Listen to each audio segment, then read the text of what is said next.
Hi అండి, అందరికీ నమస్కారం. Welcome to my YouTube channel. ఇప్పుడే అందిన వార్త, సీఎం జగన్పై రాయదాడి, టీడీపీ కీలక నేత అరెస్ట్ అండి. సో ఆ వివరాలు ఈ వీడియోలో తెలుసుకుందాం. వీడియో అయితే ఎక్కడ స్కిప్ చేయకుండా ఎండ్ వరకు అయితే చూసేయండి. వీడియో నచ్చినట్లయితే ఒక లైక్ చేయండి. ఇంకా సబ్స్క్రైబ్ అవ్వనడితే మన ఛానల్ సబ్స్క్రైబ్ చేసుకున్నారు. నేను చేసే అప్డేట్ అన్ని ఎప్పటికప్పుడు మీ వరకు రీచ్ అవుతాయి. ఆలస్యం చేయకుండా వివరాలకి అయితే వెళ్ళిపోదాం.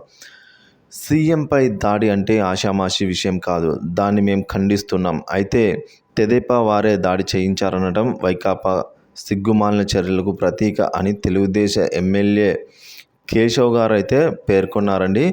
ఆదివారం సాయంత్రం ఆయన అనంతపురం జిల్లా ఉరవకొండలో విలేకరుల సమావేశంలో మాట్లాడారు.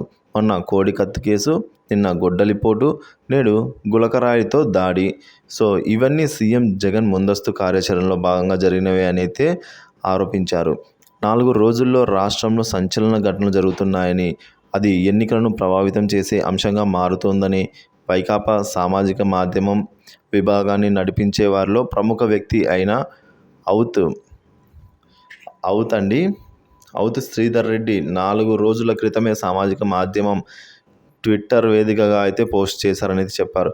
ఆ పోస్ట్ను కేశవ్ విలేకరులకు చూపించారు. సరిగ్గా ఆయన చెప్పిన విధంగానే 4వ రోజు సీఎం జగన్పై దాడి జరిగిందన్నారు. ఇది చూస్తే దాడి వారి ముందస్తు ప్రణాళికలో భాగమేనన్న విషయం స్పష్టమవుతోంది అయితే అన్నారు. దీనిని సిగ్గు లేకుండా తెలుగుదేశం పార్టీపై రుద్దడం సబబు కాదని పేర్కొన్నారు. దమ్ముంటే ఈ ఘటనపై సిబిఐ విచారణకు వైకాపా కోరాలనైతే ఆయన సవాల్ విసిరారు.